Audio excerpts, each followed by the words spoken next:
concentrate on developing a team that can adjust to a rapidly changing environment. Now, once a team has been formed and assessed, its pursuit of excellence depends on the quality and efficiency of the communication process. Team members must continually exchange ideas, opinions, and feelings about the work of their team. To a large extent, the quality and quantity of the team's output depends on the quality of information team members share.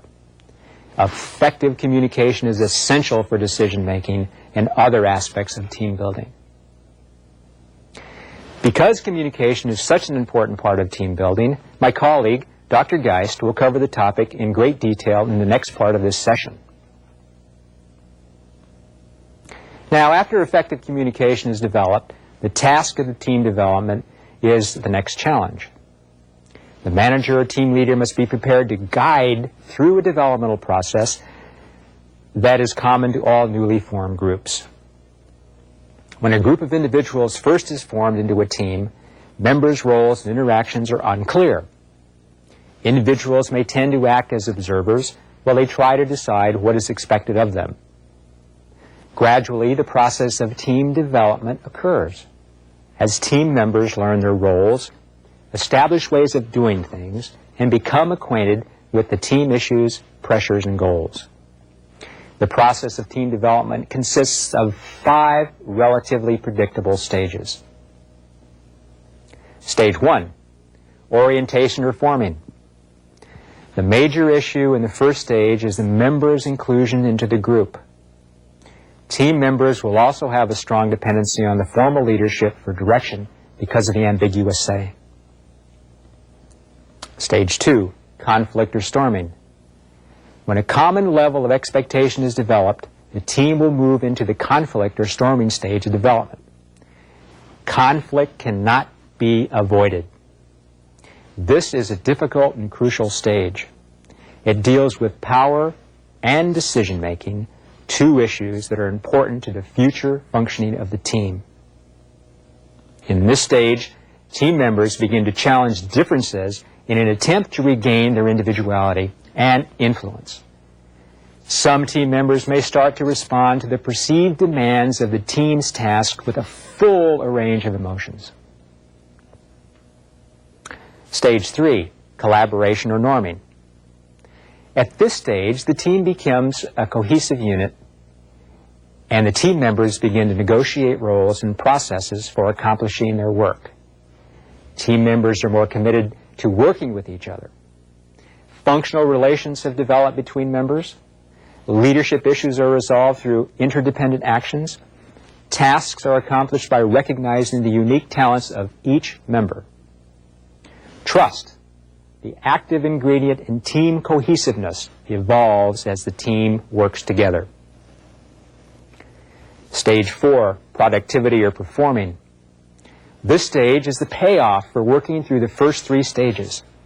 Members now have the skills to define tasks, manage conflict, and work toward producing results in harmony. The team has a sense of its own identity, and members are committed to its goals. As in any developmental process, the cycle for teams has pitfalls.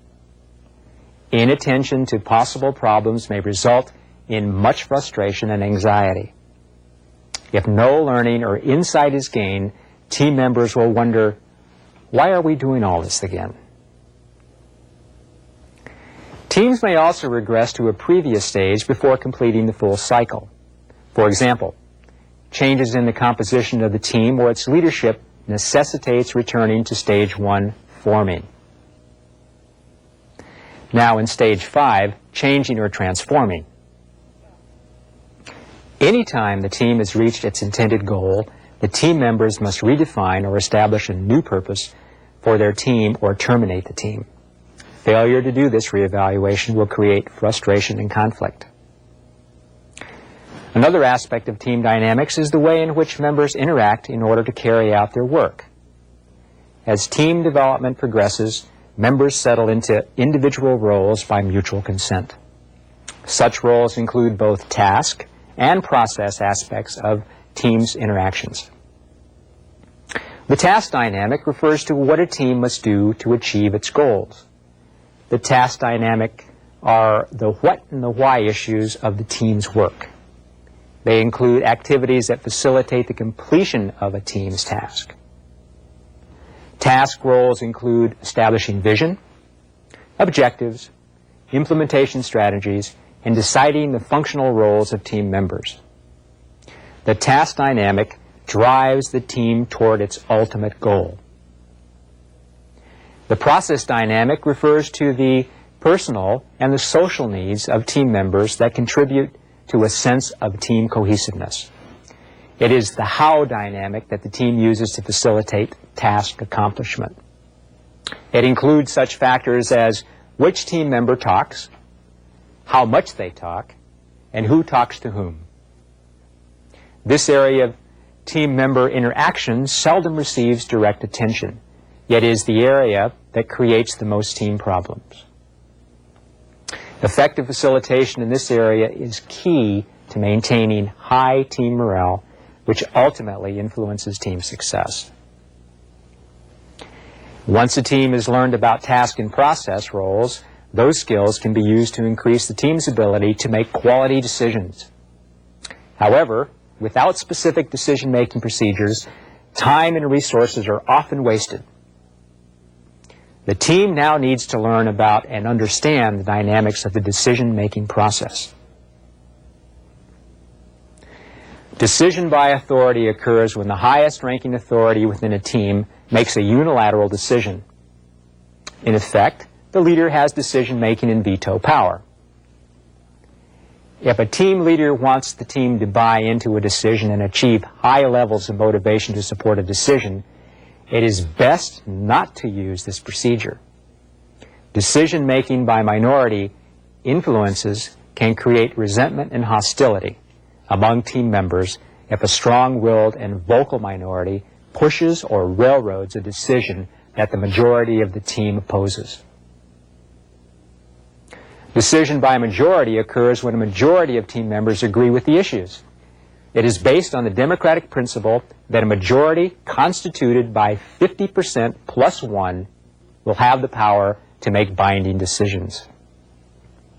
Decision by consensus means finding a proposal that is acceptable enough so that all team members can support the decision to some degree. For consensus decision-making to be effective, there must be sufficient time for the team to share ideas. Decision by unanimity occurs when all members of a team are in full agreement with a decision. This decision-making procedure is often confused with consensus decision-making. Some teams make many decisions that are never implemented. Therefore, managers and team leaders will need to include an implementation strategy when any type of decision is made. Without an implementation strategy, follow-through is less likely to occur. The strategy can be as specific as developing a step-by-step action plan or as general as simply assigning the implementation of the decision to a team member. In any case, the implementation of all decisions requires accountability. Remember, a team that cannot make decisions is of no use to anyone in the organization. One natural byproduct of any type of decision-making process is conflict. Conflict can be attributed to a number of factors, such as a team member's differences of personality, values, and even cultural differences. However, the team's ability to manage and resolve conflicts is critical if it is to function at a high level. Conflict is constructive when it improves the quality of decisions, stimulates creativity and innovation, encourages interest and curiosity, provides the medium through which problems can be discussed and tensions released, and fosters an environment of self-evaluation and change. In conclusion, this overview has been designed to give interested executives and professionals the conceptual and practical knowledge they need to manage an effective team development and team building effort. Please make an attempt to try this approach within your organization, even if it is at a demonstration or a pilot level. The results will be surprising. Thank you. We are now having our first question-answer session. We will try to answer as many questions as possible. Therefore, please make your questions brief. You may call us at 619-265-1021 or send your fax to area code 619-594-8178 and 619-594-8165. We have now the first question that arrived via fax, and it's coming from Brazil. This fax says the following. In Brazil, people say that when you don't want to solve a problem, the best thing to do is to put people together to study it as a committee. This is a very strong belief in our culture. What could we do to change this situation? I think one of the first things that we have to do is to make sure that each and every individual member recognizes that the only way that we can accomplish the task that we have set before us is to recognize that this rapidly changing global economy requires that we work together on every problem that we face. I think if we delegate a problem to sit or put it aside and say, we don't need to deal with it now, let's table it, then we fail to recognize the rapidly changing environment within which we live. And so I think it's important to stress with the team members that we don't want to table or put aside any issue or problem, but we want to address it in some way, shape, or form. Doctor? I think that Brazil is similar to the United States. We have a tendency of taking problems, and if we are not dealing with them as a group, we have a tendency of putting them in committee, where they often die very quickly because people don't pay attention to them. I agree with Patricia, the fact that if there are issues that people bring up that are important, often what people do is send them to committee, but because they're not willing to deal with the outcome or the spill out of what the responsibility is for each person to decide. Muchas gracias. Let us continue here in the studio with the following question. This one is coming from the Technological Institute from Toluca. Engineer Benjamin Morales Fuentes says, in some parts of Mexico, some work teams have been formed, but most of them fail. Why do you think that is, and how do you think we should overcome this? Well, Benjamin, I think that there are a number of reasons why teams fail. One, primarily is the organization's commitment to doing teams, and the organization has to have a sponsor and a champion and someone willing to at least try a pilot program of teams. Another aspect is that it costs a great deal of money to develop teams and organizations, and often we can talk about teams, but the willingness to follow through with training individuals and making sure that people understand what teamwork is all about often isn't followed up. And as a result, there is often failure. Mm-hmm. And I think on an individual level, what we find, at least in America, is that there is this notion of individualism where I don't want to use the team. I can do this better myself. And the team will only cause me not to be able to complete the task the way that I need to. So individualism becomes a barrier for the team working effectively. A second reason, I think, is that often people are misplaced into teams where they really do not have the expertise to contribute. And so they feel at a loss, they feel as if they shouldn't be there, and thus they do not participate. I think another reason is team members fail to realize that teamwork is hard work. It isn't just you're in a good team or a bad team. You really have to begin from the beginning to work together to create a spirit of collaboration, and it takes time. Gracias. Now we have a question coming from the Federal Commission of Electricity, Jalisco, Guadalajara, Mexico. Well, can you hear me? Thank you. The question is the following. The family model can be a very good model for a work team, the family as a model? Can that be a model? I think that's the original model of work teams. I think that if we go back, we recognize that there are individual participants and contributors, that people have to understand how to problem solve, that people have to understand how to make decisions, they have to understand how to manage conflict, they have to understand how to do a number of things that are required in teams. And I think it is the basic, the first team that everyone's in. Yeah. So we all have an experience of that in the beginning. And I think, too, we have to remember that families don't always function effectively. And I think for a long time we've just sort of assumed that we can import this family metaphor, and that means goodness, cohesiveness, you know, working together well. But unfortunately, we do have to deal with the issues of conflict, the issues of disagreement, the issues of just dissatisfaction, and deal with those on a day-to-day basis to create that collaboration.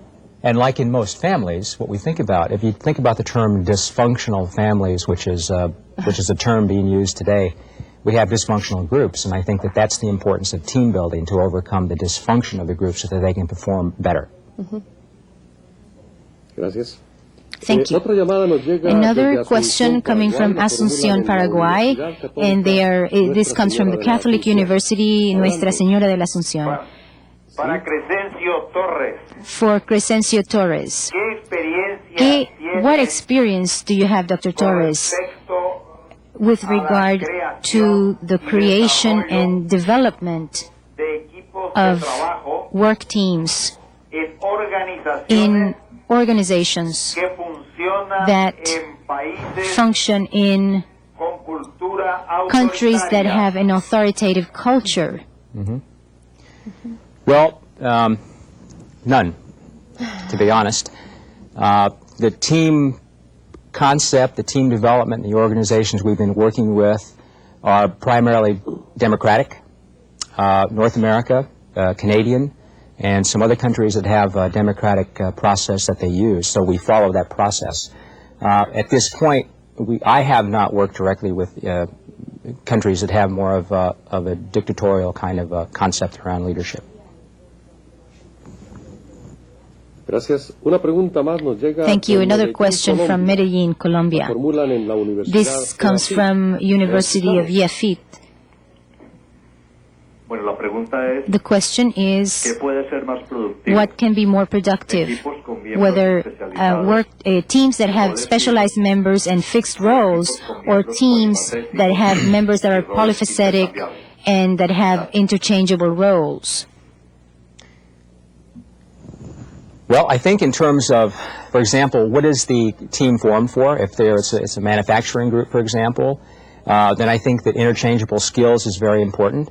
I think if you have a group that's coming together that is more of a thinking group, like a think tank, for example, that the purpose that they're working together for is very different, that each individual contributes in a different kind of way versus each individual understanding the skills of others in the group. So I think that there's a difference. And I think, too, if we can remember that there might be two different goals, and one might be more predominant. For example, we might have a situation where management wants to put together a team in order to learn from each other in the process of the team working, or they may have a product that they're actually looking for, so the team process isn't as important, isn't as emphasized as that end product. And then I think your decision about flexible versus fixed roles becomes essential. Gracias. Another question from Monterrey, Nuevo León, Federal Commission of Electricity, North Division.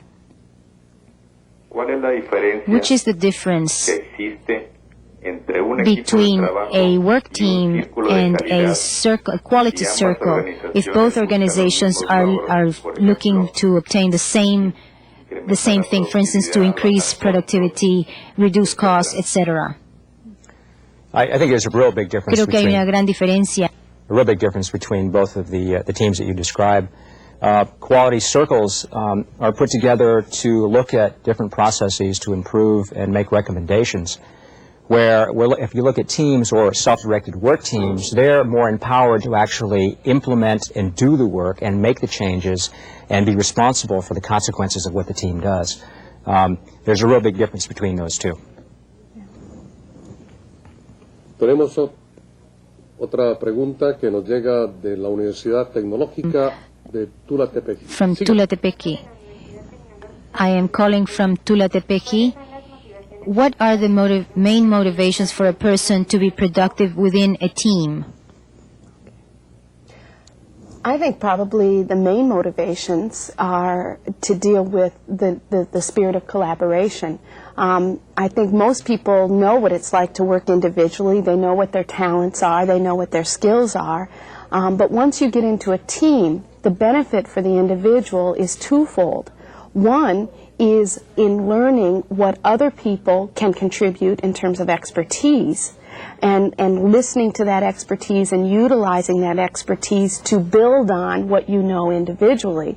But I think a second part of it is that if you allow yourself to truly become engaged in the team process, you begin to feel that sort of passion and that spirit and that energy that takes you beyond what you might accomplish individually, working solo, working alone. So I think those are the two major benefits that we can see. Yes, I think one of the other things that that goes along with the participation and goes along with the passion for working together is the real sense of the shared leadership that individuals are capable of performing with each other. That is, learning how to influence each other in different kinds of ways, and with integrity, I might add, and be responsible for the consequences of their interactions with each other. And I think that this is one thing that teams do for people. It gives them an opportunity to do this. Another question coming by phone from Mexico, Guanajuato, and they're coming from the Federal Commission of Electricity, LAPEM. Buenos, good morning. This is related to the methodology that you are recommending as part of the process of changing toward a teamwork.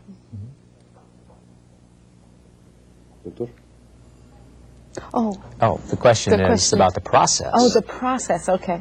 I think that what we have to do and really have to be really clear about is how, in fact, that we do set up what it is that we want in an organization. The process, I think, has to be clear. I think that people have to be involved at all levels of the organization in order to get clarity about what the outcomes are for teams, how the teams are going to be organized, and what the purpose is for them to be there. I don't think that an organization can just put teams together and expect them to come and work together and have a good result out of it. It takes a lot of work. It takes a lot of redesigning and restructuring organizations, and it takes a great deal of commitment from everyone, from all levels, from the top all the way down to the person that's on the line doing the work. And I think, too, as I've emphasized in my presentation today, is the notion of dialogue. And I'd like to add to that concept a little bit by saying that if in this methodology of creating teams, you help people to understand that dialogue is more than just what we bring or say to the group, that in the process of creating the team, we need to see dialogue as both the given, what we bring to the group, and the created, so that the process of creating teams means listening to each other and learning from that and not assuming that our perspective is the one that is the best to follow. Okay, in the meantime, we're going to formulate this one from Brazil. How can we manage the change of a traditional structure to one based on teams? Well, again, I think the most important thing that we have to remember in an organization is that the leadership of the organization has to be willing to do something differently in terms of how they do business. The business requirements today, I think, suggest to us that we have to do things differently in order to be successful in the world marketplace. But the commitment, again, and I think I have to underscore this, is that the leadership of an organization has to be willing to do this. I don't think, and in my experience is that when people try to enter this process from a lower level from the top leadership is that they often fail because there isn't a commitment to make the change. So top leadership is probably, the commitment of top leadership is probably the most important thing that people have to do. And I think a recognition that this process of change cannot occur overnight. I think flattening the hierarchy, as we need to do in building teams, is to take on a notion of a web, and really using these web-like networks in order to accomplish what we need to accomplish. And I know a big part of that, and this again takes time, is building what we call small firm networks, where we do not add on and add on and add on to the structure of our organization, but instead web out into small firm networks inter-organizationally, working with other organizations to utilize their expertise and to distribute our expertise so that we don't have to build higher and higher our organization. And again, it takes time. Another question is coming via phone, and it's coming from Petroleos, Mexican Petroleum.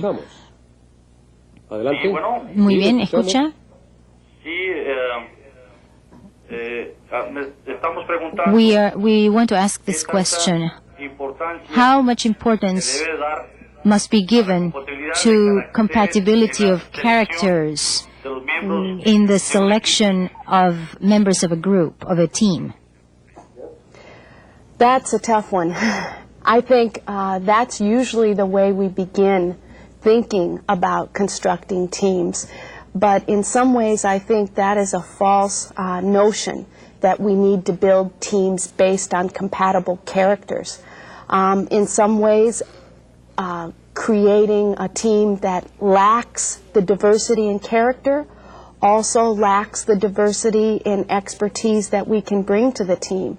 So I think we still need to create a diverse characteristics of people in the team, but we also have to teach people how to communicate to resolve any of the character conflicts that come into play.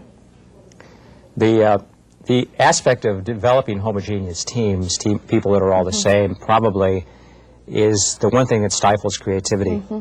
And the one thing we found is that when people come together and the managers are coming together to try to pull together a team, is that the recommendation is to pull people together that are different from each other, that think differently, that talk differently. And then in order to do team building, the team building is how to bring people together that are different, diversity, the diversity of the group. And the diversity of the group is what creates something called synergy, or the outcome of something different and something very creative. Muchas gracias. Ahora les invitamos a escuchar la exposición. Now we would like to listen to Dr. Geist's presentation on team building.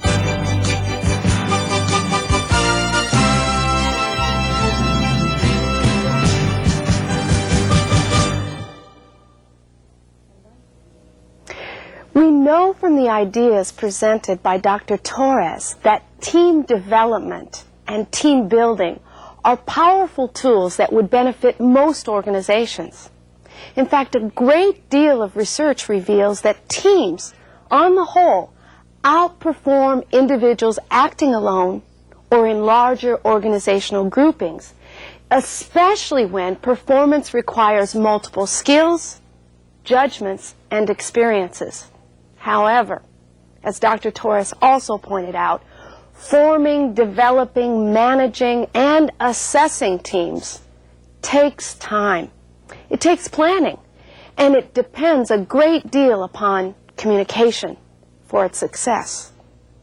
Now let's move to some of the specific communication patterns that may facilitate or actually constrain team building. In my presentation today, I'd like to address 7 key points.